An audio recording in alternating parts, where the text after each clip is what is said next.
Muy buenas tardes, muy buenas noches a todos los colegas invitados a esta sesión, a este evento, parte del Congreso, del tercer Congreso de Neuroeducación que está trabajado y auspiciado por CESPE Costa Rica y adjunto a muchos profesionales que trabajan en este campo, en esta área de conocimiento, agradecidos por su participación y bienvenidos a esta sesión de trabajo donde tendremos la posibilidad de aprender más sobre los temas que tienen que ver con pedagogía y neuroeducación.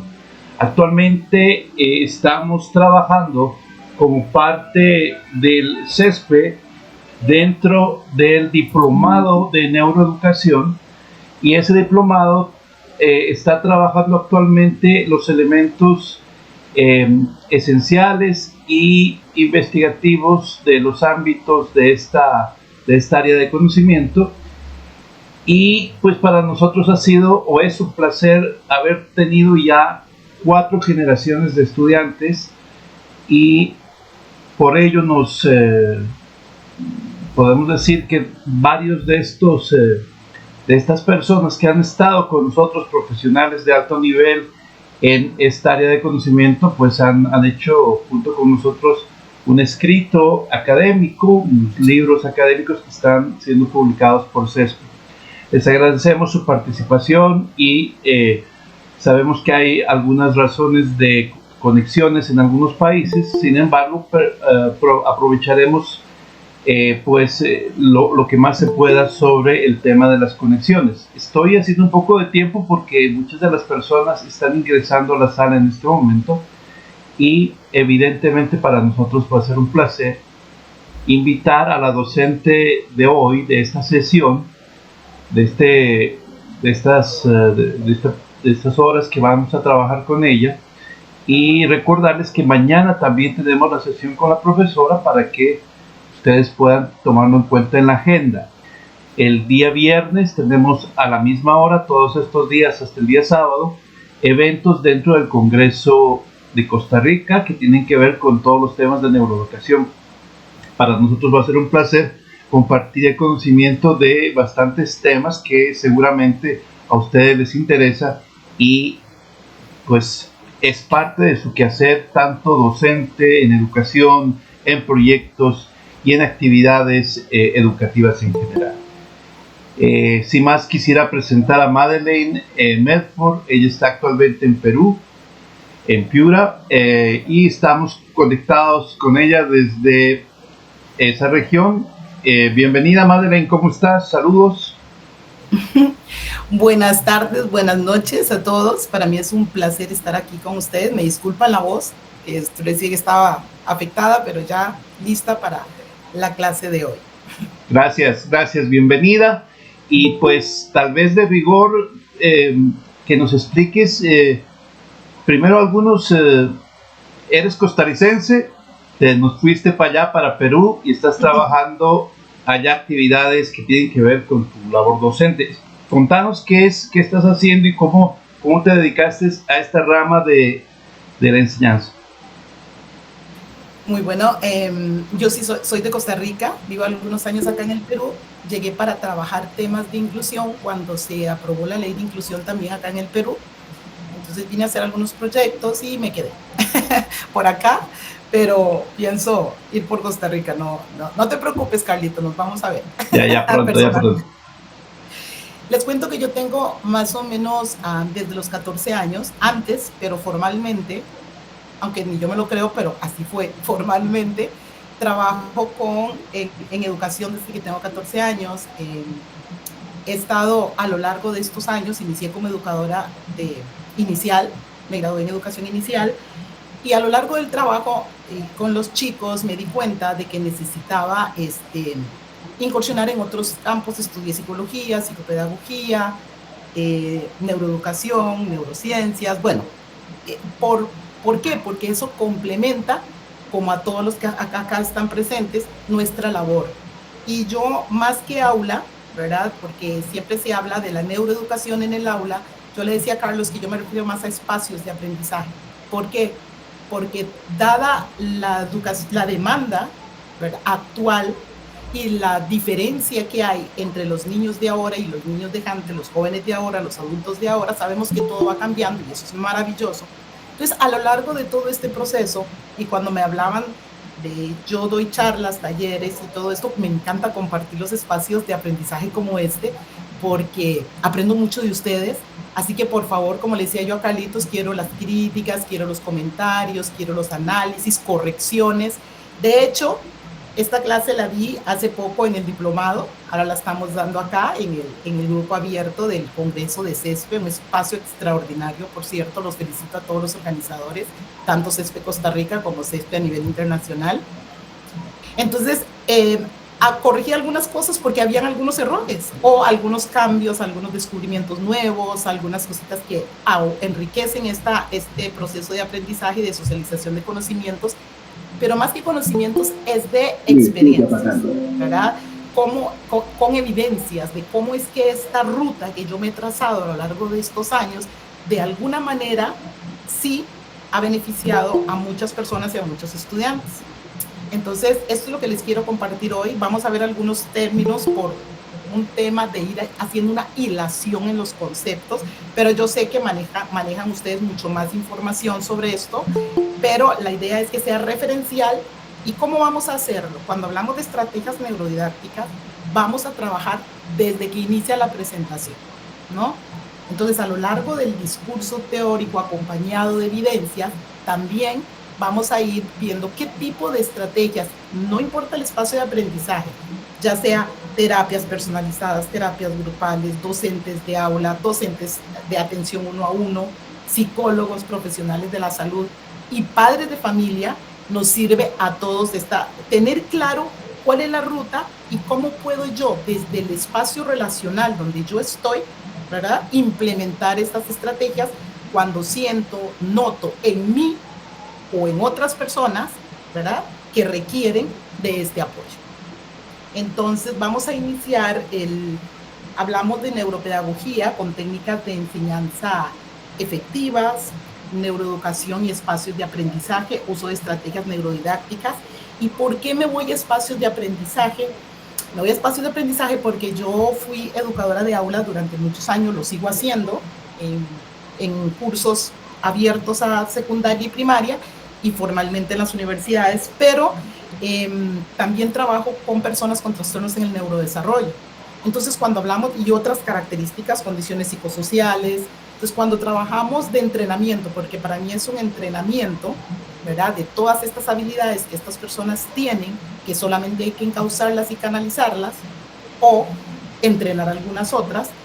Entonces yo creo que vamos más allá de las aulas, porque luego estas personas que yo atiendo se insertan en los procesos formales. Entonces, esta es la atención a la diversidad desde todos estos conceptos. Dicho esto, quería iniciar como la sugerencia que siempre les hago a mis profes, a mis compañeros, colegas, amigos, iniciemos con una actividad en donde activemos, ¿verdad?, todos esos neurotransmisores, ¿no?, en donde trabajemos la red afectiva, que ya la vamos a ver un poco, vamos a hablar sobre esto. Entonces, hemos visto algunos, conocemos la película intensamente, pero de todas maneras estamos hablando de emociones, ¿no?, aunque no la hayamos visto. ¿Cómo te sientes hoy para la clase? Entonces decimos, ¿cómo se sienten hoy? Tristes, cansados o preocupados, ansiosos por saber qué hay para hoy, ¿verdad? Y no lo sé, sorprende. Entonces, sea cual sea nuestro estado de ánimo, nuestra emoción o nuestros sentimientos, que son tres cosas muy diferentes, pero a veces hablamos de ellas indiscriminadamente, es importante entender que somos seres humanos y que, aunque estemos acá presentes, también tenemos otras situaciones. Lo importante es, creo yo, inclinarnos un poco. Por la primera sería mi fascinación y la última, porque vamos a sorprendernos todos, ¿verdad? En la sorpresa, de todas maneras, está el aprendizaje, diría Maturana. Entonces, ¿qué es lo que me motiva y cómo podríamos introducirnos, ya con ese preámbulo que he hecho además, en este tema? Y creo que la atención a la diversidad en los espacios de aprendizaje es un desafío crucial para la pedagogía contemporánea, desde la perspectiva de la pedagogía del ser. Se reconoce la importancia de valorar y respetar las diferencias individuales para promover un aprendizaje inclusivo y significativo. Y siempre aclaro lo siguiente: cuando hablamos de inclusión y cuando hay que referirse a educación inclusiva y cuando tenemos que decir es instituciones que incluyen, otras que no, y todo este tema, es porque hay exclusión. No deberíamos de estar hablando de inclusión, sino que deberíamos de estar hablando de una educación para todos, ¿verdad? Tomar en cuenta las características individuales de cada uno de que pertenece a ese ecosistema o a ese nicho educativo en donde nos vamos a desarrollar. La pedagogía del ser me interesa mucho, por eso yo trabajo la pedagogía del ser, trabajo la pedagogía desde el amor, porque olvidamos nuestras otras dimensiones, ¿no? A lo largo de los años la educación se ha centrado en lo que es el desarrollo cognitivo propiamente dicho, pero orientado hacia conocimientos, aprender sobre diferentes temas, términos, este tipo de situaciones. Pero cuando los llevamos a la práctica o cuando los dimensionamos a nivel espiritual, a nivel emocional, inclusive a nivel físico y emocional, vemos que hay una gran brecha. En esto, todo esto que yo sé, que fue lo que me llevó a crear esta ruta, entonces, ¿cómo realmente lo aplico? ¿Cómo esto me hace encajar en el entorno? ¿Cómo yo me relaciono conmigo y con los demás? Entonces, la pedagogía del ser nos da esa posibilidad. Entonces, se centra en el desarrollo integral del individuo, considerando no solo aspectos cognitivos, sino también emocionales, físicos, como les mencionaba, sociales y espirituales. Esta perspectiva pedagógica valora la autenticidad, la autoconciencia, la libertad y la responsabilidad personal como fundamentos para el aprendizaje y el desarrollo humano. Les cuento que, por ejemplo, si hablamos de una pedagogía del ser, hace un tiempo, hace 2 años, aún seguimos trabajando con ella, es un proceso a largo plazo. Una niña con discapacidad intelectual está ya en 4º grado y está trabajando con un acompañamiento extraescolar. ¿Por qué les cuento sobre Luz?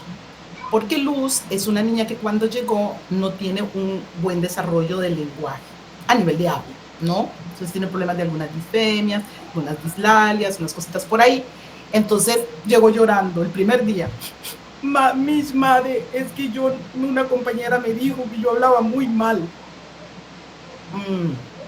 Yo no creo que hables muy mal, pero tu compañera en algo no se equivocó. Dime, respóndeme esta pregunta. ¿Tú hablas bien? ¿Tú te escuchas que hablas bien, que pronuncias bien? No. Entonces, ¿por qué te enojas por una verdad? Pero ¿sabes qué le vas a decir a tu compañera? ¿Sabes qué? Tienes razón, yo no hablo bien, pero lo voy a lograr.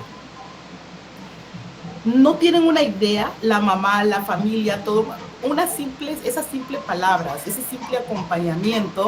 La niña siempre andaba con la cabeza agachada, hablaba como... Y ahora ella es así. Y si alguien le dice, ay, pero, ¿qué dijiste? No te entendí. Ay, disculpe, es que a veces no me salen las palabras bien. O sea, totalmente empoderada. De ahí que yo estoy enamorada de todo lo que tiene que ver con el respeto al otro, como diría Humberto Maturana, como un legítimo otro.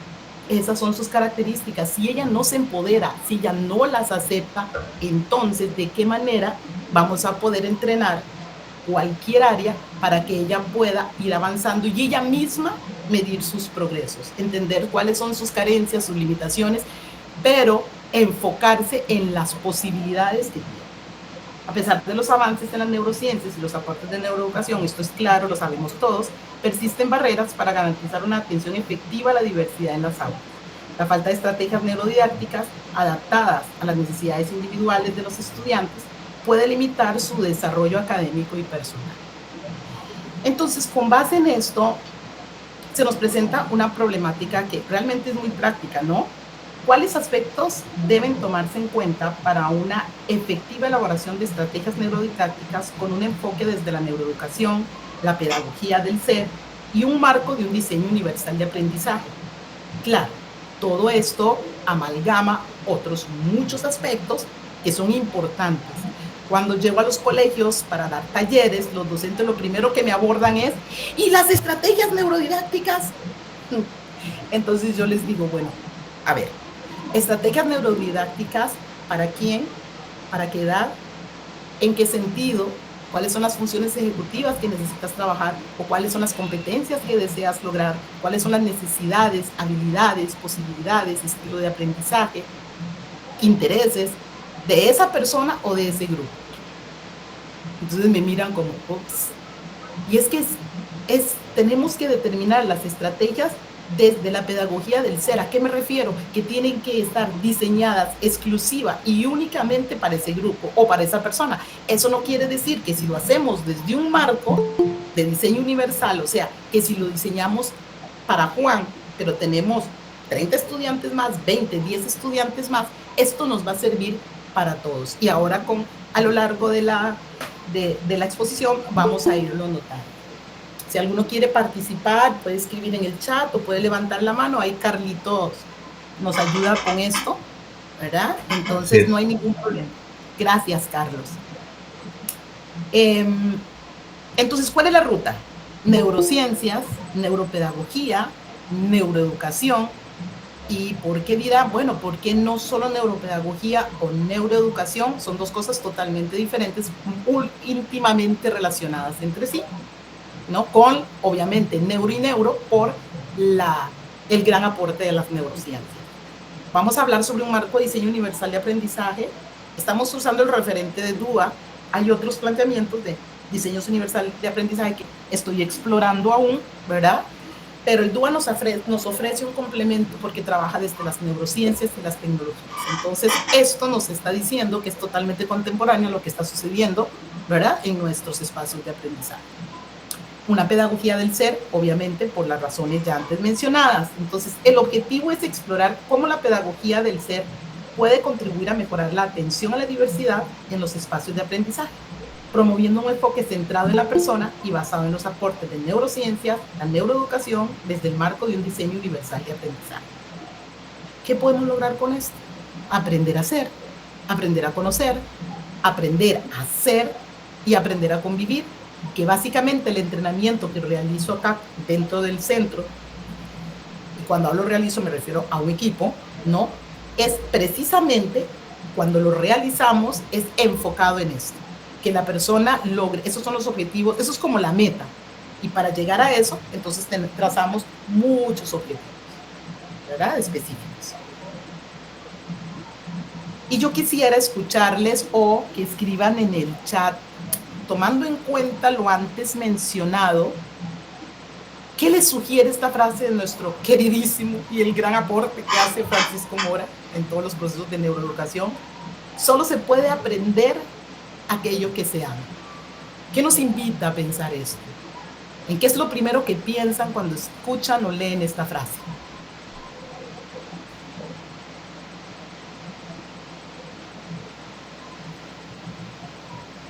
¿Tú qué piensas, Carlitos, cuando escuchas esta frase? Creo que algo de lo interesante es la profundidad que debe tener esta frase para los que tenemos a disposición un aula o la labor docente. Primero, empezar con amarnos, porque el docente que no reconoce en sí el amor propio, su autoguía, es muy difícil enseñar. Yo tengo la experiencia de haber visto un poco esa ruptura entre lo que se hace como una labor profesional, y hay muy buenos docentes, pero que no inspiran mucho, ni siquiera un cambio en los estudiantes y tampoco en ellos. Entonces, de repente ese amor propio, ese amor por lo que se hace, es tan importante y tan profundo que es posible modificar la parte, ahorita las últimas investigaciones dicen que se puede modificar la parte epigenética. Imagínate el poder del amor. Así es, Carlitos. Y mira, Carlos, complementando lo que tú has mencionado, me encanta ver y escuchar, también hay una persona con la mano levantada, me parece, pero aquí dice, han escrito en el chat, por ejemplo, una pedagogía con la emoción. Claro que sí, de hecho, hay toda una pedagogía desarrollada de la emoción, ¿verdad? Tal vez los estudiosos, los teóricos, como Humberto Maturana, Francisco Mora, Carl Rogers, Claudio Naranjo, el del Enneagrama, por ejemplo, o María Montessori, Pestalozzi, Freud, puedo mencionar infinita, el que amo, que es Rudolf Steiner, por supuesto, ¿verdad? Y obviamente Paulo Freire. Estamos hablando de la pedagogía amorosa, desde la pedagogía del ser. No lo mencionan quizás propiamente con la palabra, pero están hablando de una pedagogía que va, una educación, ojo, que va orientada hacia el ser. Entonces, todos estos estudios, estas investigaciones, hacen que la frase que coloca aquí Brenda, el amor es el motivador de la educación. Claro que sí. Entonces la frase nos lleva también, como dice Roger, se aprende de lo que se conoce, interesa y motiva. Nos dice Yamile que la motivación por ver a sus estudiantes crecer en todos los sentidos, es que esto es excelente. ¿Por qué? Porque cuando hablamos de solo se puede aprender aquello que se ama, no solo estamos hablando del estudiante o de a quien va dirigido todas estas estrategias o este planteamiento, sino que también está dirigido a nuestro ser. Si nosotros no nos conocemos, si nosotros no nos amamos, si no entendemos nuestro estilo de aprendizaje, nuestros intereses, entonces ¿cómo vamos a poder entender el de nuestros estudiantes, verdad? O a conectar con ellos, porque nadie puede dar, ya lo sabemos, ¿verdad? Completen la frase. Luego está el pensamiento didáctico de José Martí. Wow, sí, José Martí. Como diría Silvio Rodríguez en su canción, solo el amor engendra la maravilla. Ahí llamo a Silvio Rodríguez. Una pedagogía orientada hacia el ser y está presente el amor, la esperanza, alfabetización. Y así siguen los comentarios. Quien desea aprender algo debe primero... ¡Ay, se pasan muy rápido! Bueno, ahora vamos a seguir leyendo todos estos comentarios que están extraordinarios y definitivamente llegamos al punto y lo hemos entendido.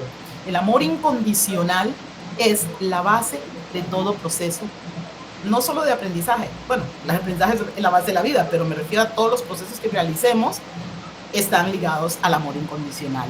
Me parece que, no sé quién tiene la mano levantada, Carlitos, no lo veo bien, Osmairi, pero me parece que también antes había alguien. Primero Emilia, luego Osmari.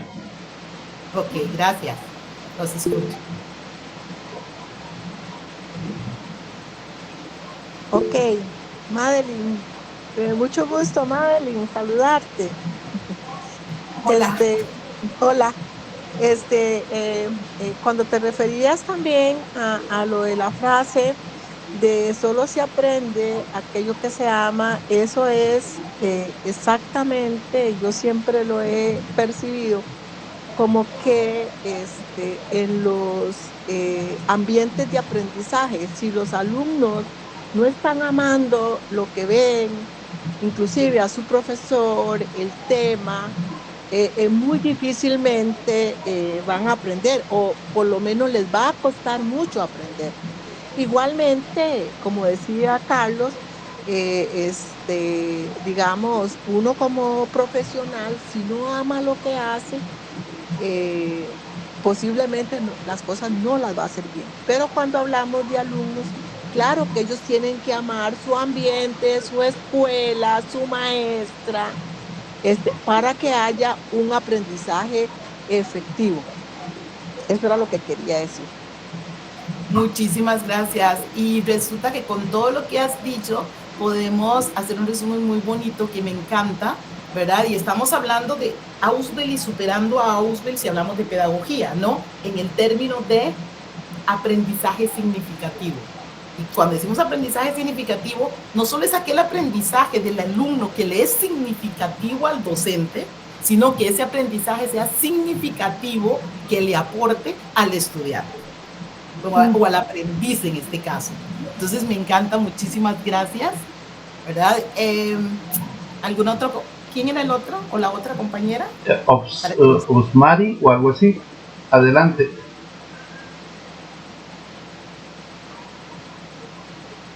Bueno, me interrumpes para continuar porque Carlos, les voy a contar por qué Carlos dijo que en 2 sesiones.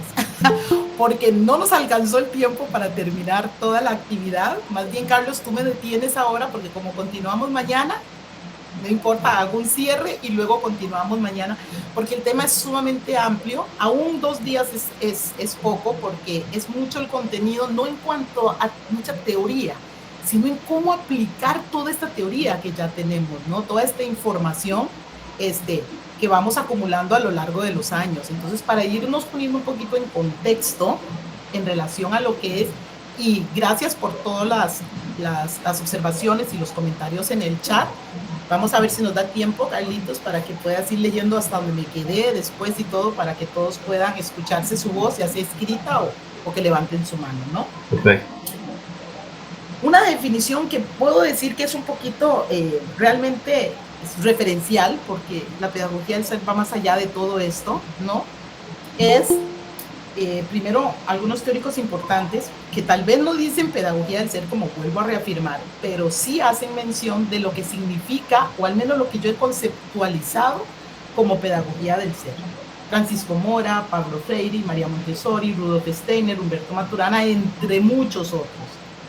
Esta casa y psicólogos lo conocen muy bien, de hecho en educación también lo conocemos porque es el creador del Enneagrama, que es Claudio Naranjo, que nos dice que la pedagogía del ser es una propuesta educativa que promueve el desarrollo integral del individuo, presentando especial atención a su crecimiento emocional y espiritual, así como a una capacidad para vivir de manera auténtica y significativa.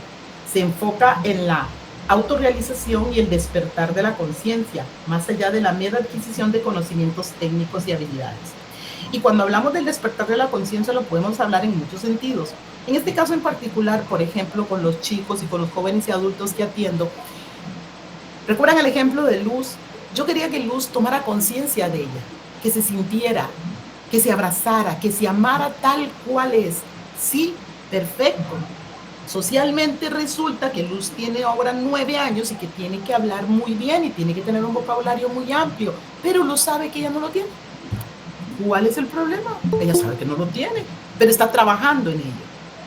Se siente segura, porque esa es ella. ¿Verdad? Es como me preguntó una mamá de una niña de síndrome Down, hace años me preguntó, que la vamos a conocer acá también, Lucía, que si le decía a Lucía que tenía síndrome Down. Entonces yo le dije, ¿tú qué crees? ¿Que Lucía no sabe que tiene síndrome Down?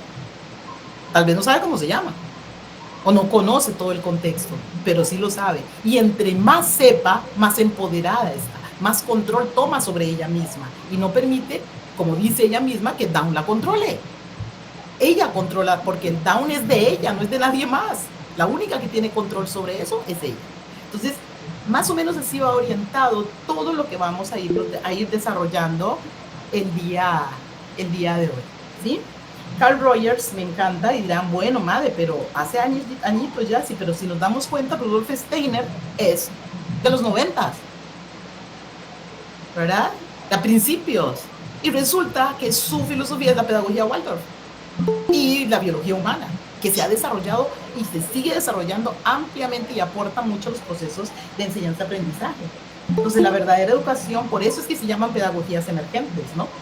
La verdadera educación implica no solo la adquisición de conocimientos, esto lo sabemos, sino también el desarrollo de la persona en su totalidad. Entonces, la invitación es a ver a la persona desde todas sus dimensiones, ¿no? Inclusive, cuando hablamos de dimensiones, estamos hablando hasta de los valores.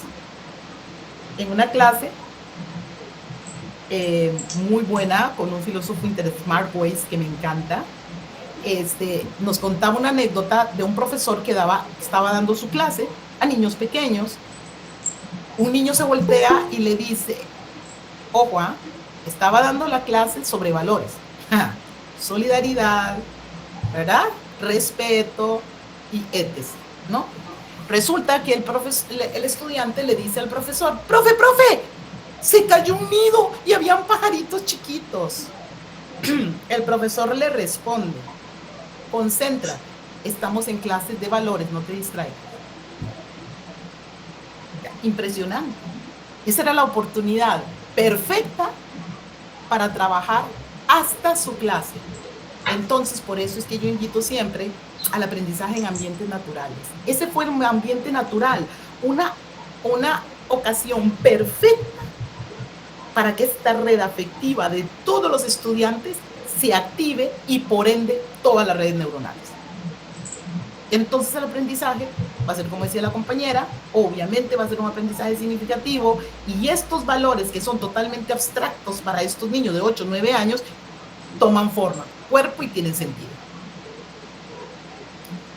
Ahora, si hablamos de disculpen que haya movido un poquito la presentación, es que a la hora de compartirla a veces pasa, eran las letras y todo esto, pero no se movió mi amor. Él es Giancarlo y vamos a hablar de la inclusión efectiva. También se dan cuenta que como lo corregí anoche la presentación para adaptarla para hoy, hay algunos errorcitos, ahí me disculpan, cuando la compartamos en el grupo los voy a corregir porque los estoy viendo sobre la marcha. Entonces, él es Giancarlo, Gerardo es otro niño. Giancarlo tiene 9 años, está en 4º grado. Cuando Giancarlo llegó al centro donde yo atiendo, en ese momento yo estaba solita, estaba iniciando aquí en el Perú, me trajeron a un niño maravilloso, bello, de 1 año y 8 meses, y me dije, y la mamá me dice, es que me dijeron que usted hace terapias, entrenamiento, de esto y lo otro, entonces yo quería que me viera mi niño porque me dicen que él no va a hablar y que no va a caminar, y que más bien solo le dé calidad de vida, porque nació con un PCI, parálisis cerebral. Entonces, ¿qué hicimos? Trabajar estrategias neurodidácticas y entrenamiento en las funciones ejecutivas en todos los ambientes de aprendizaje. ¿Cómo? Conectadísima con el terapista físico, ¿verdad? Saúl, que aún trabajamos juntos, que está acá con el niño. Si lo ven desde esa edad fue que lo empecé a atender, con terapia física, otras terapias también complementarias. Trabajo mucho en casa, entrenamiento en el centro, la familia fue vital y sigue siendo vital, le dan un apoyo increíble. Madre, pero estamos hablando del aula. Bueno, pero si no hacemos un entrenamiento en todos los espacios de aprendizaje, y no hacemos un abordaje desde todos los espacios, por eso el complemento salud y educación es perfecto, y todo lo que gira alrededor de ello, ¿no? ¿Por qué? Porque al trabajar con Giancarlo en terapias, no solo la terapia cognitiva o terapia física, terapia emocional, este empoderamiento del que les digo, que logramos que Giancarlo en casa participe de las labores del hogar. Y lamentablemente no se escuchan los videos, pero bueno, porque no pude conectar el audio, cuestiones técnicas. Pero la idea es que vean la cara de Giancarlo colaborando en casa. Recuerdan, ¿verdad? Ese era el niño que no iba a hablar y que no iba a caminar, ¿eh? Que no iba a hacer nada, que lo tuvieran en la casa nada más dándole calidad de vida, en una camita. Ese es mi Giancarlo. Lo expusimos a relaciones con otros niños, con sus pares, antes de que ingrese al inicial, al colegio. ¿Por qué? Porque eso es importante, obviamente, para que él vaya validándose dentro de un contexto, se sienta seguro.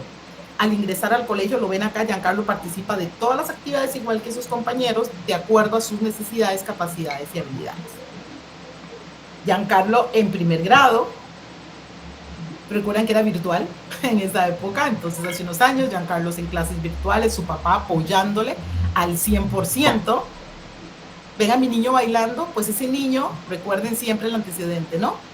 Ahora tenemos a nuestro querido Giancarlo. Si ven la pizarra, no sé si se puede ver bien, pero si ven la pizarra, Giancarlo está realizando operaciones de acuerdo a su edad.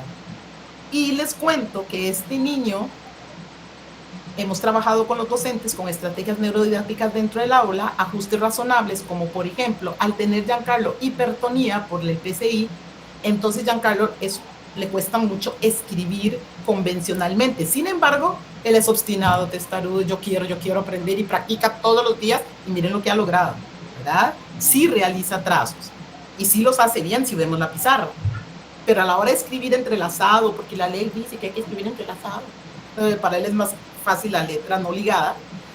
Entonces, ¿qué hicimos? Que use la tablet, porque ahí el esfuerzo para poder es mínimo, ¿no? Es un ajuste, y cuando ya se cansa, usa la tablet, pero él siempre trata de escribir.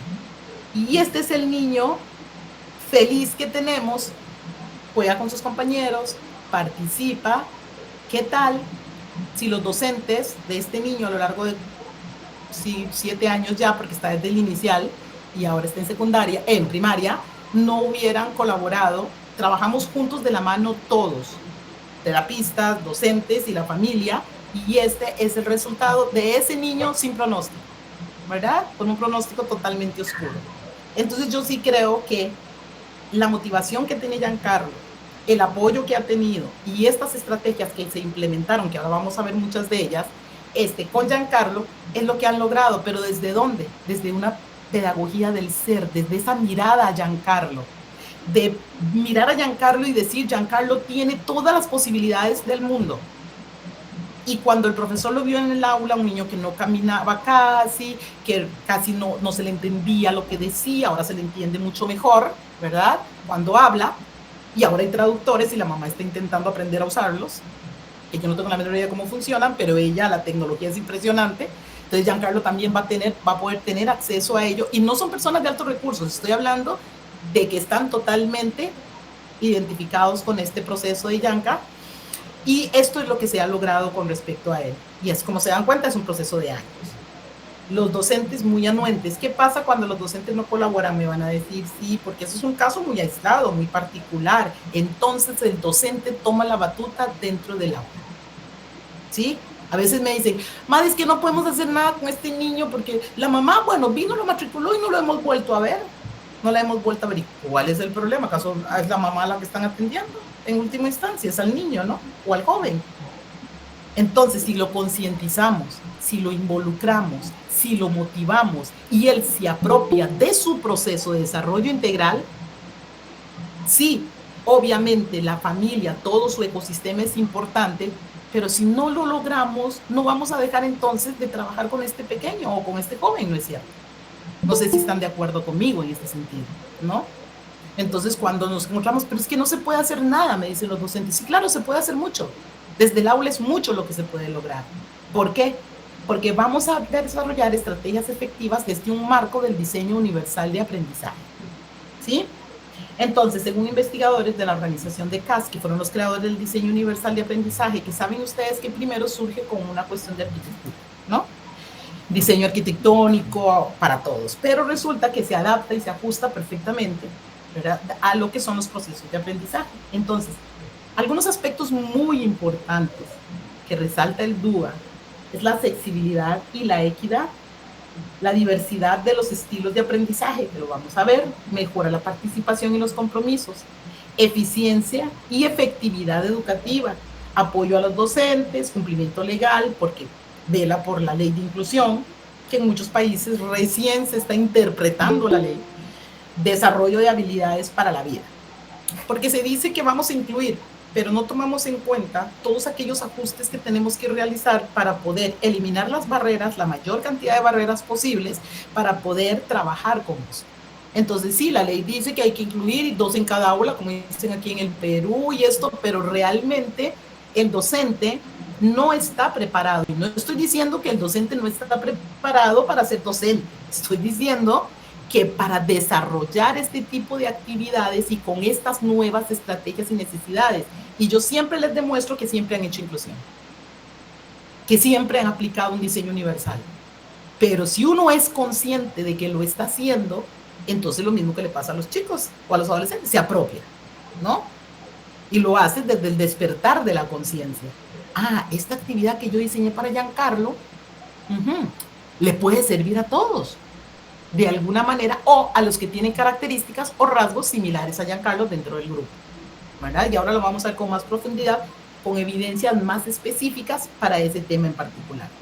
Entonces, DUA es importante por la tecnología y los medios digitales, por la investigación educativa que realiza, que ahora ya no es DUA 2.2, sino que ahora es DUA 3.0, neurociencia aplicada al aprendizaje. Y supongo que diciéndole yo esto hoy, en que acabe de surgir el DUA 3.0, en un mes voy a tener que decir probablemente DUA 5.0, ¿no? O alguna otra cambio o modificación que tenga el DUA. Pero por lo pronto, ¿por qué DUA? ¿Por qué un diseño universal de aprendizaje? Porque está hablando de las redes neuronales, de cómo aprende el ser humano, de cómo aprendemos las personas.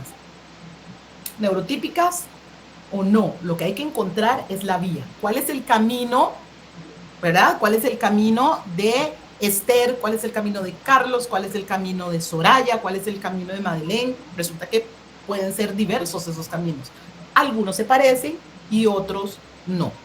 Entonces, si vamos desde la red de conocimiento, es ¿qué? ¿Qué es lo que voy a enseñar y qué es lo que va a aprender? ¿O qué es lo que voy a aprender? Porque la pregunta va en doble vía. Entonces, yo lo que hago en esta red, de representación, son múltiples formas de presentar la información, ¿verdad? Y ahora vamos a ver cómo. La red estratégica, permitir el cómo. ¿Cómo es que el estudiante va a poder, cómo es que Giancarlo le puede demostrar al profesor que tiene ciertos conocimientos? Si tenía que hacer una redacción y Giancarlo no podía escribir, bueno, pues se lo dice verbal o usa la tablet y redacta entonces. Siempre hay formas, porque esa forma es muy particular de Giancarlo. Sin embargo, tendremos un niño muy verbal que de repente hace una redacción inclusive superior para su edad. Otro hará un mapa conceptual, ¿verdad? Y otro lo demostrará con ademanes y movimientos y mímica, porque esas son sus formas de expresar eso que interiorizó. Y la red afectiva, ¿por qué? Porque tengo que aprender esto, porque es importante, porque tengo que sentarme, porque tengo que mirar al profesor, porque tengo que trabajar en grupo, porque las plantas, ¿por qué, que no acaba nunca? No son los terribles por qué de los 2 años y medio, ¿no? Pero sí es el por qué que nos acompaña a lo largo de toda nuestra vida. ¿Por qué estoy en esta clase de CESPE? ¿Por qué estoy en una clase de neurodidáctica o de neuroeducación? ¿Por qué tengo que después de esta clase ir a preparar los uniformes de mis hijos? Porque siempre estamos cuestionando y siempre tenemos respuesta para ello, ¿no? Entonces, ¿cómo hacemos para activar esta red de aprendizaje? Las vemos ejemplificadas, ¿verdad? Obviamente sabemos que las partes del cerebro son mucho más amplias, el sistema límbico inclusive no se ve a nivel externo, pero sabemos que ahí están todas las partes que las redes de aprendizaje en todo el cerebro, la plasticidad, todo esto que ya conocemos, ¿verdad? Sobre todo por sus aprendizajes previos y por toda la riqueza de información que se ha venido generando a lo largo de todos estos espacios de socialización de conocimientos.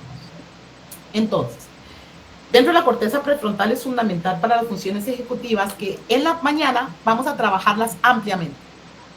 Voy a brindarles, y espero que ustedes puedan complementar también, estrategias neurodidácticas desde las funciones ejecutivas y por qué es importante entrenarlas.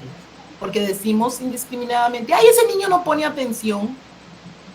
Bueno, podría ser que no ponga atención porque las redes no están activadas, porque la red afectiva, ¿verdad?, no le interesa, porque no le importa, porque resulta que la clase es oral y él es visual, o es kinestésico y entonces está moviéndose y viendo el pajarito que pasó por allá. Entonces, es importante, ¿verdad?, entrenar las funciones ejecutivas, como la planificación, la toma de decisiones, el control inhibitorio y todo esto, ¿no? Los lóbulos parietales son importantes para la integración sensorial, la percepción espacial y la manipulación de la información. Y así podemos continuar con las diferentes áreas que sabemos del cerebro, como el sistema límbico, que incluye estructuras como el hipocampo y la amígdala, importantes para la memoria y la regulación emocional. Cuando hablamos de memoria también decimos, uy, este niño, ay, ¿cómo le cuesta? No tiene una memoria inmediata o no tiene memoria, ¿verdad? No se aprende las cosas. Pero pregúntenle a ese niño hace 3 años qué fue lo que le regalaron para el cumpleaños. O, ¿cuál es la dirección para llegar a donde su abuelita? Y claro, siempre que va, la abuelita le hace sopita y la abuelita le tiene sus dulcecitos escondidos por ahí, además la propinita, ¿verdad? Entonces, lo dejamos en la puerta de la casa y aunque viva lejos y sea complejo, es muy probable que se acuerde de la dirección. Entonces, ¿no tiene memoria? No. El tema es cómo estamos estimulando, orientando y canalizando estos procesos para que esa memoria inmediata se active para luego llegar a lo que queremos, que es la memoria de trabajo y consolidar la memoria a largo plazo. Entonces tenemos un ejemplo práctico, ¿verdad? Un profesor que quiere hablar sobre el tema de la fotosíntesis, porque vamos al aula, ¿no? O sea, lo que tenemos que hacer en clases, vamos a trabajar el tema de la fotosíntesis con los estudiantes. Entonces, ¿qué tenemos que tomar en cuenta si lo hacemos desde un diseño universal de aprendizaje? Múltiples medios de representación. Entonces, utilizo un video, ¿no?, sobre la fotosíntesis. Además del video, les presento una imagen grandota de cómo funciona el proceso. Podemos hacer una maqueta, que ellos mismos la hagan, que vean una planta crecer y cómo funciona el tema de la fotosíntesis para todos esos kinestésicos, ¿verdad?, que les encanta el movimiento. Lecturas para esos verbales y experimentaciones prácticas para explicar el proceso. Habrán algunos muy fascinados porque recuerda que son naturistas, pero aquellos de inteligencia cognitiva se abocarán más a los conceptos claramente. Al otro le interesará, por ejemplo, y si la planta se muere, uy, ¿qué hacemos? ¿Verdad? Entonces, todo esto es importante a la hora de diseñar las estrategias, tomar en cuenta múltiples formas de representación. Entonces, ahora vamos a cómo el estudiante nos va a devolver esto, ¿verdad?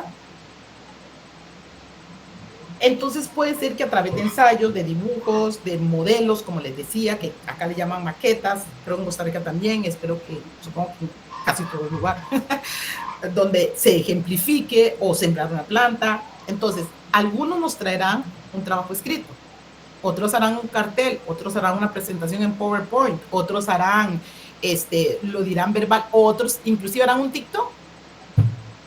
¿Cuál es el problema? Nos lo presentan, nos valemos de la tecnología y la canalizamos y la orientamos, ¿verdad? Para que se den cuenta que no solo es para ver a los influencers, que también sirve para otras cosas. Múltiples medios de participación, incluye debates en clase, trabajo en grupo, actividades prácticas y juegos interactivos para involucrar a los estudiantes. ¿Por qué? Porque con esto los activamos, los motivamos, ¿no? A que se interesen en el tema de la fotosíntesis o cualquier otro tema que estemos desarrollando. Yo les dejo acá esta página, que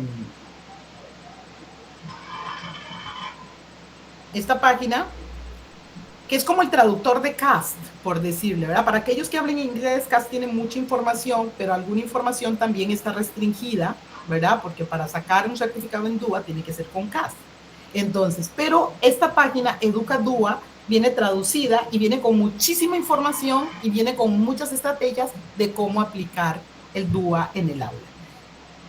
No les voy a pasar un PPT, un PDF, les voy a pasar mi PowerPoint. ¿Por qué? Porque ahí vienen todos los demás. Ya Carlito lo tiene.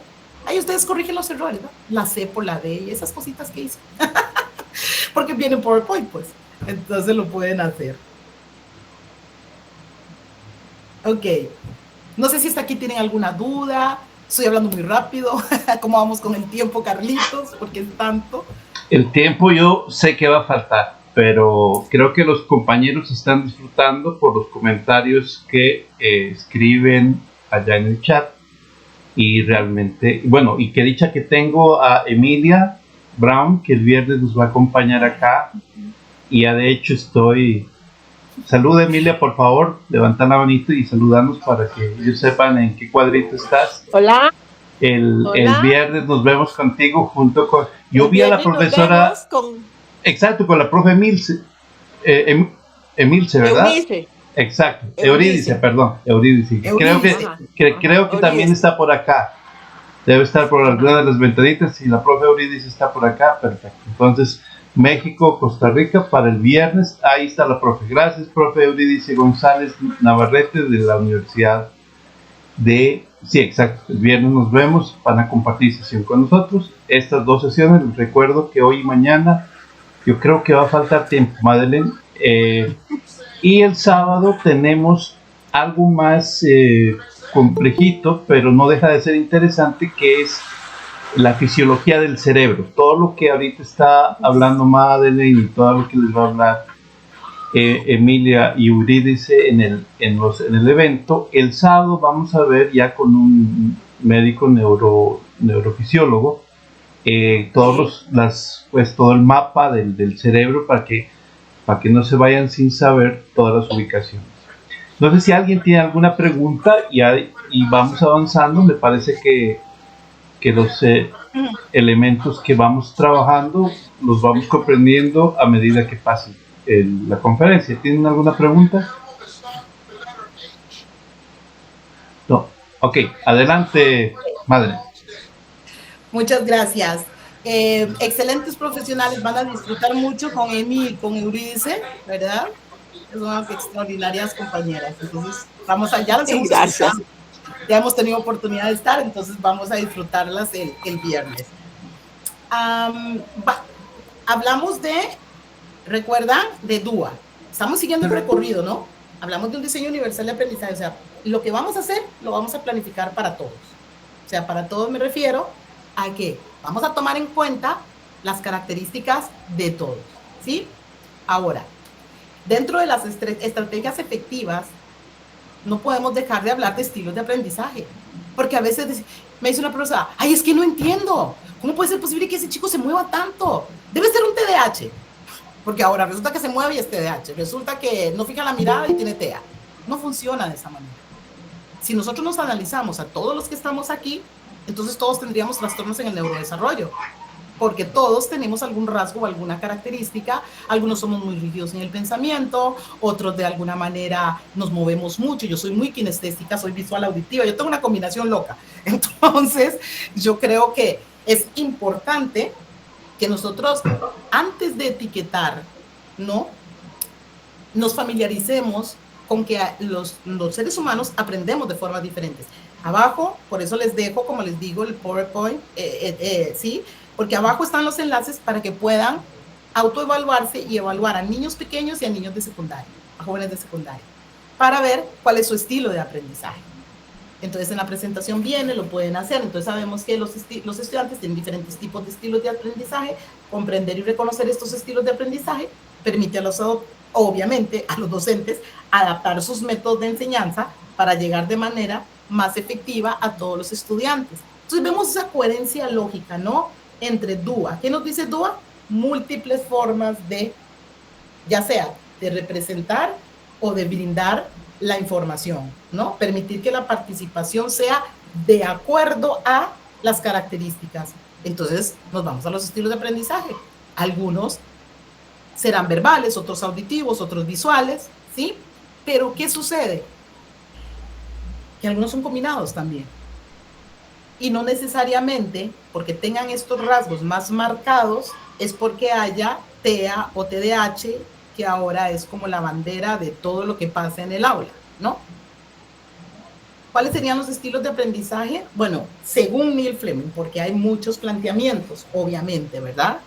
Los visuales, los auditivos, me parece más simple, más fácil, más como para ubicarlos, y los test están orientados hacia eso porque son los test, ¿verdad?, el VAR, que son de Neil Fleming, dichamente, están relacionados con estos estilos de aprendizaje. Entonces tenemos visuales, auditivos, lectores y escritores y kinestésicos, ¿no? Pero yo les voy a comentar algo. Y ahí vemos la información, ¿verdad? Tenemos que los visuales son de uso gráfico, diagramas, videos, presentaciones. Parece obvio, ¿verdad? Por eso no hago mucho énfasis en esto. Auditivos, uso de explicaciones orales, debates, ¿verdad?, kinestésicos, actividad práctica, experimentos. Y los lectores, uso de textos, toma de notas, este tipo de cosas. Pero ¿qué sucede? Que les cuento, hay otro estilo de aprendizaje y no le ponemos atención.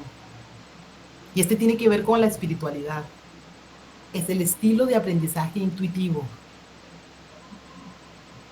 Y lo dejamos de lado.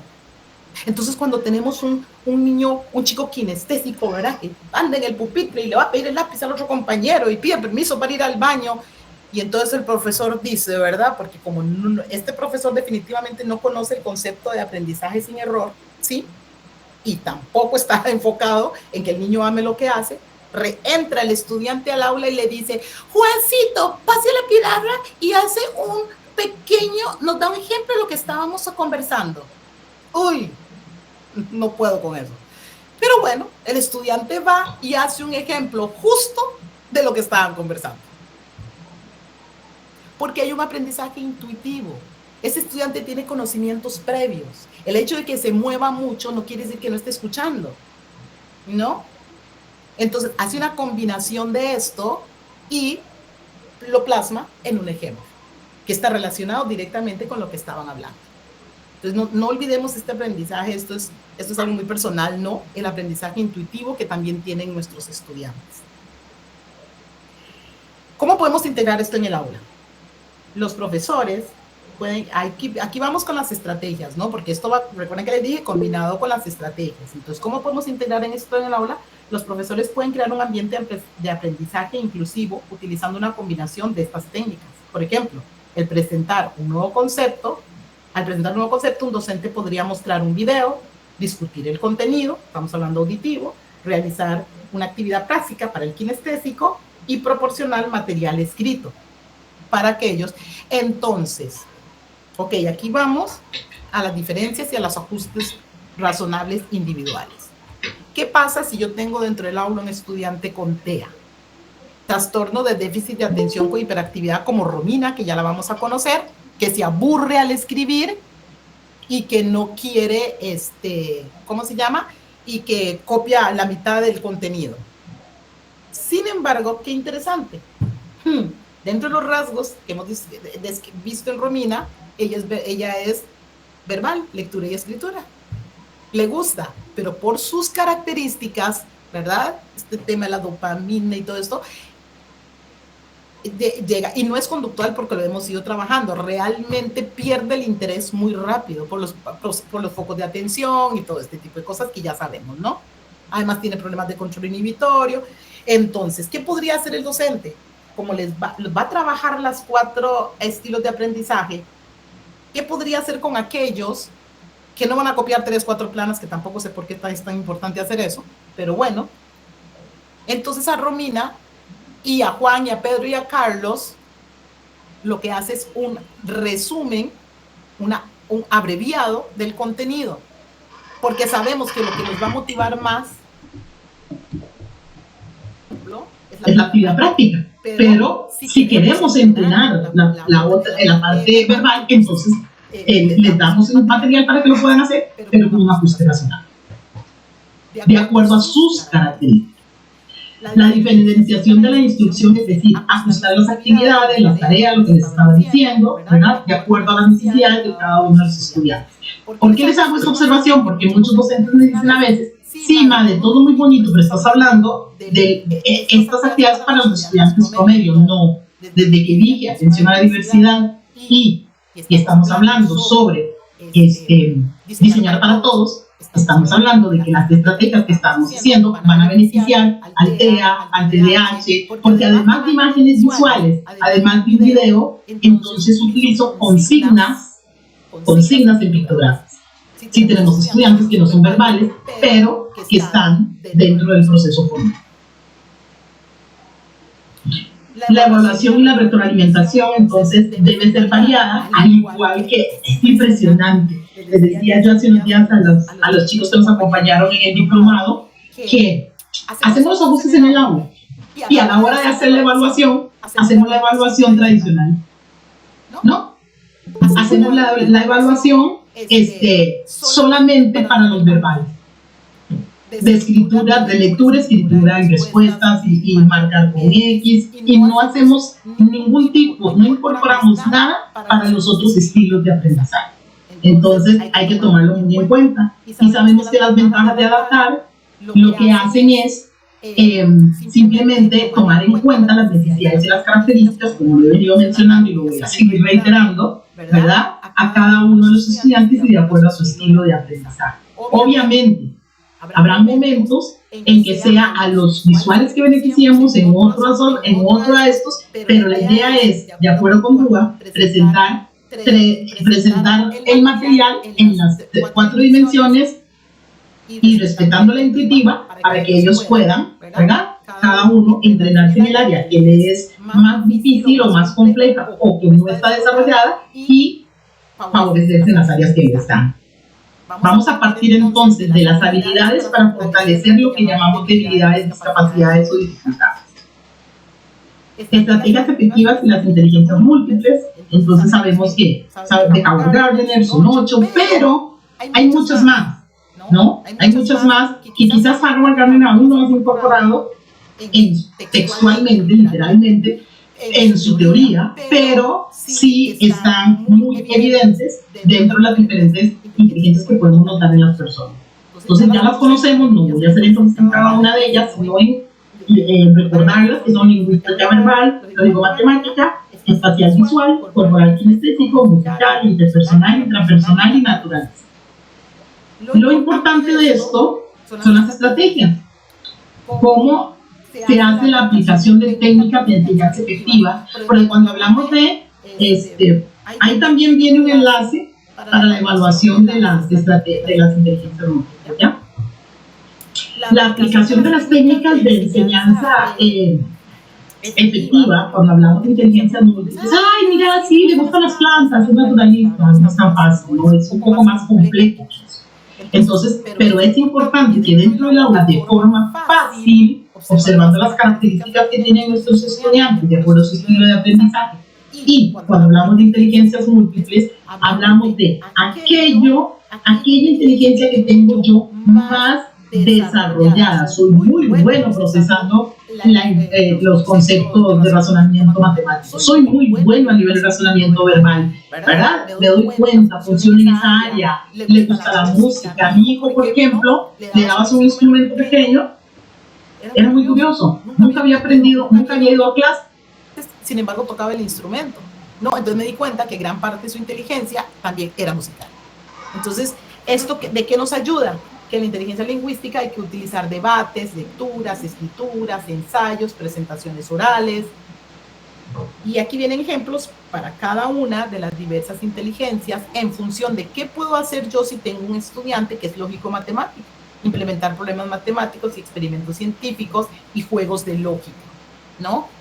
Que hay muchísimos en las redes y que yo les voy a presentar mañana algunos de estos que pueden realizar ustedes con los estudiantes en casa. A veces, es que además le digo que vaya, haga otra cosa, que no use dispositivos, pero no le he enseñado a jugar club, o damas chinas, o ajedrez, o Pictionary, por ejemplo, que esto, además de activar las redes neuronales, además de estimular las funciones ejecutivas, inhibición, permanencia de trabajo, fluidez verbal y un montón más.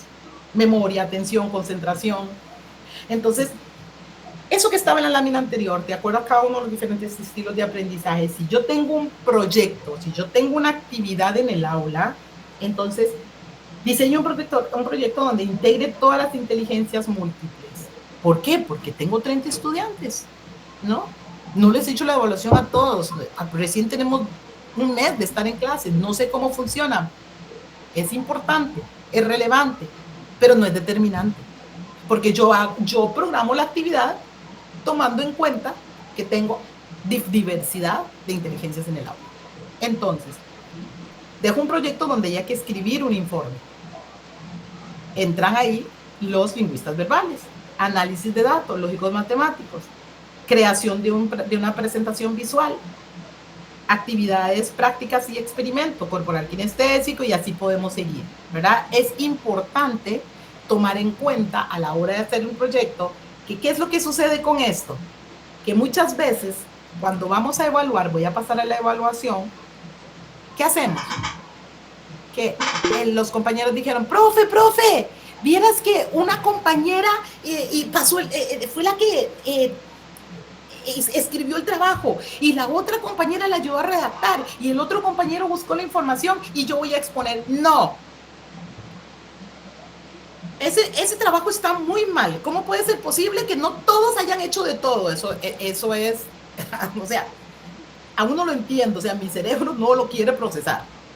¿Por qué? Porque si yo tengo múltiples formas en mis chicos de expresarse, si yo tengo hay variedad de estilos de aprendizaje y hay variedad de inteligencias, es muy obvio, ¿verdad?, que dentro del trabajo en grupo, algunos van a tener un papel preponderante en algunas áreas. Entonces, ¿qué es lo que yo hago como docente? Ok, perfecto. Me parece genial, lo hicieron muy bien. Y me gustaría que la próxima vez, ¿qué les parece si tú haces tal, si tú haces tal y tú haces tal? A ver cómo nos va. ¿No? Y si necesitan ayuda, a Juancito, que le es más fácil, te puede apoyar, y entonces vamos entrenando en los demás las otras inteligencias sin necesidad de anular a la persona, por ese respeto al otro, como les repito, por un legítimo otro. Ese es Juan. A Juan no le gusta redactar, pero obviamente es una competencia que tiene que adquirir, entonces la vamos desarrollando, pero desde la red afectiva. Entonces la evaluación obviamente tiene que ir, y la retroalimentación tiene que ir ligada, que es lo que les estaba explicando, a ese estilo. Acá tenemos otras inteligencias como la existencial, la moral, ¿verdad? Y obviamente la más importante para mí dentro de todas las inteligencias, no no porque la persona la posea o no, sino más orientado a las emociones, ¿ya? Es la inteligencia emocional, la inteligencia colaborativa y la creativa. Entonces, estas son otras propuestas de otros pensadores, de otros teóricos que han ido planteando diferentes estilos, ¿verdad? Como el de Goleman, que es inteligencia emocional, que vamos así a detenernos un poquito en esa, por supuesto, más adelante. ¿Y cuáles son los beneficios de aplicar las inteligencias múltiples? Motivación y compromiso, personalización del aprendizaje y desarrollo integral. Porque entonces la persona se desarrolla a partir de su fortaleza. ¿Y qué es lo que hemos hecho siempre? Querer a ponerle atención a las debilidades o a las dificultades que tiene la persona. Entonces, la persona, como me dijo a mí Giancarlo, entonces, yo soy mi torpeza. Y le digo yo, no, tú eres, entonces ya, claro, obviamente lo hemos ido trabajando, porque adivinen cuál es la inteligencia de Giancarlo. Es cognitivo 100%, está en el tercio superior de todo un colegio de 2.500 estudiantes. Entonces, ¿por qué era importante entonces entender cuál era el tipo de inteligencia de Giancarlo? ¿Cuál era su estilo de aprendizaje, que es kinestésico y es verbal? A pesar de sus dificultades. Sí, tiene limitaciones. Lo que estamos haciendo es rompiendo con todas las barreras del entorno, para que aún con esas dificultades, sus habilidades sean su fortaleza.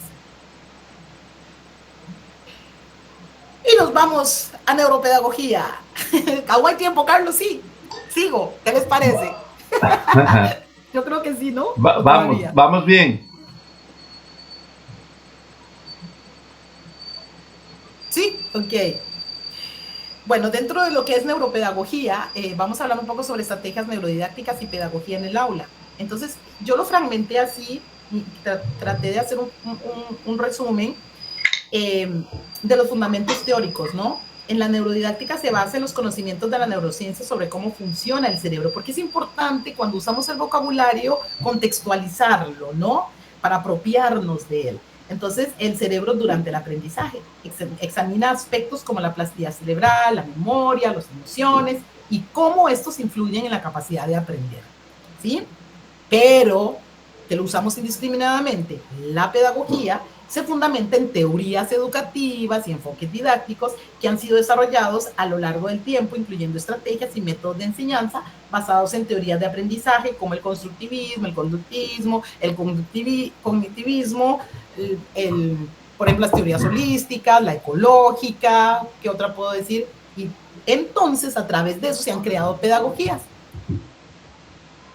La pedagogía amorosa, la pedagogía colaborativa, la pedagogía humanista, la pedagogía del ser, la pedagogía, etc., ¿no? Pero la pedagogía como tal es una ciencia que estudia todos los procesos que tienen que ver con los enfoques orientados hacia la educación. Y como el cerebro es importantísimo y la neurociencia nos lo ha plasmado claramente dentro de la neuroeducación, obviamente estamos hablando de neuropedagogía.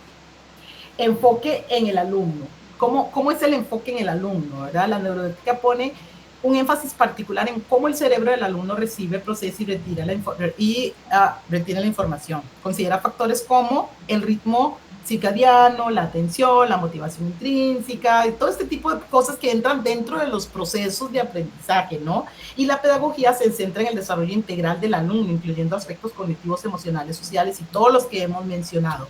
Porque es importante verlo desde el alumno, porque es así como vamos a poder, entonces, teniendo claro esto, establecer las diferentes estrategias de aprendizaje. Si nos vamos a los métodos y las estrategias, ¿qué nos dice la neurodidáctica? Que propone métodos que se alineen con el funcionamiento natural del cerebro. Esto puede incluir el uso de metáforas y analogías, aprendizaje multisensorial, pausas activas y técnicas de memoria como el reposo espacial. Por ejemplo, cuando me hablan de pausas activas, siempre, ay, madre, unas pausas activas para los que tengo estudiantes muy movidos en el aula, ¿no? Entonces yo les digo, entrenemos funciones ejecutivas, porque siempre me dicen que no tienen espacio para eso, porque la currícula es muy ajustada y cómo voy a entrenar funciones ejecutivas, y digo yo, qué cosa más extraña, si el aprendizaje se basa en el entrenamiento de funciones ejecutivas, porque son las vías, es el vehículo para el aprendizaje. Entonces, si yo quiero realizar pausas activas en el aula, puedo aprovechar para entrenar funciones ejecutivas con diversas actividades que vamos a ver otra vez mañana, ¿verdad? La pedagogía utiliza una variedad de métodos didácticos como la enseñanza directa, el aprendizaje cooperativo, el aprendizaje basado en proyectos y la enseñanza diferenciada para abordar las necesidades de los estudiantes. Entonces, la neurodidáctica probablemente dice qué y la pedagogía nos dice cómo, ofreciendo diferentes alternativas para que ese qué tenga sentido y tenga respuesta. ¿Qué voy a hacer en este o este otro caso, no? Acá trabajo colaborativamente, acá utilizo un método más abierto, acá trabajo, ¿verdad? Y la evaluación básicamente es exactamente lo que hemos venido hablando, que se refiere y sugiere evaluación que refleje un entendimiento profundo y auténtico de los conceptos como evaluación formativa continua y el uso de feedback para mejorar el proceso de aprendizaje. Pero a lo largo de los procesos educativos y a lo largo de la enseñanza, del proceso de enseñanza-aprendizaje, ¿qué es lo que hemos notado? Que la evaluación es sumativa. Entonces sí hacemos todo un proceso formativo, pero después todo se resume en A, B o C, como aquí en el Perú, o en 100, 20, 10, 30, 1, 5, como en otros países. Entonces yo creo que es importante que tomemos en cuenta, ¿verdad?, que el proceso formativo está por encima del proceso sumativo. Si lo vemos al revés, en este caso el orden de los factores se altera el producto, lo sumativo sería todos los procesos de evaluación formativa. Entonces, no solo una prueba escrita, porque además está orientada para los verbales, no aquí para los kinestésicos, visuales o auditivos. Entonces, ya de por sí, la prueba es una prueba que no está siendo equitativa. En la mayoría de los casos, no digo que en todos, ¿no? Y la evaluación propiamente dicha de los aprendizajes tiene que tener un enfoque, ¿verdad?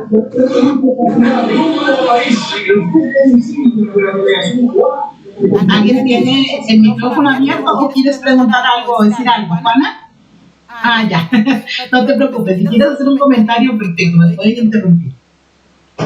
Y entonces, como les estaba diciendo, la evaluación, si lo vemos desde la pedagogía, emplea tanto evaluaciones formativas como sumativas, utilizando una variedad de herramientas como exámenes, proyectos, autoevaluación y coevaluación para medir el progreso de los estudiantes, que fue lo que hizo el profesor de Giancarlo. El profesor de Giancarlo, que de hecho lo han permitido que continúe con el grupo, precisamente por el trabajo que hace con Giancarlo. El profe de Giancarlo lo que ha hecho es eso, ¿verdad? De acuerdo a los conocimientos pedagógicos, a la hora de utilizar las estrategias neurodidácticas, lo que el profesor hacía, primero le pausaba las pruebas, porque se cansaba mucho a la hora de escribir, y luego permitía que algunas, haciendo ajustes razonables según Dúa, permitía que algunas respuestas fueran verbales, ¿no? Y dentro de otras, o que respondiera con la tablet o con el dedo hacia arriba, sí o no. Estaba de acuerdo con la propuesta que le estaba haciendo el profesor, porque a veces también se cansa a nivel del habla. ¿Y cómo se implementa esto en el aula? Lo que hace es promueve un ambiente de aprendizaje que estimula. No sé, Juana, cariño, ¿tienes el micrófono abierto o querías preguntar algo? Muchas gracias por los comentarios que están haciendo en el chat. Realmente me motiva mucho en el sentido de que yo lo que había planteado a Carlos, y creo que se está logrando, es presentarles esa ruta que me parece a mí que está siendo algo clara, y si no me lo dicen, por favor, y que entendamos que no es solo, yo tengo, si quieren les paso la biblioteca, yo tengo una biblioteca, no sé ni cuántos libros ya de estrategias neurodidácticas, los libros de Francisco Mora, los de Ortiz, Francisco Varela, que podemos tener muchas herramientas, pero yo puedo tener muchas, pero ¿cómo las estoy implementando? ¿Cómo las voy a implementar? ¿Para qué o qué?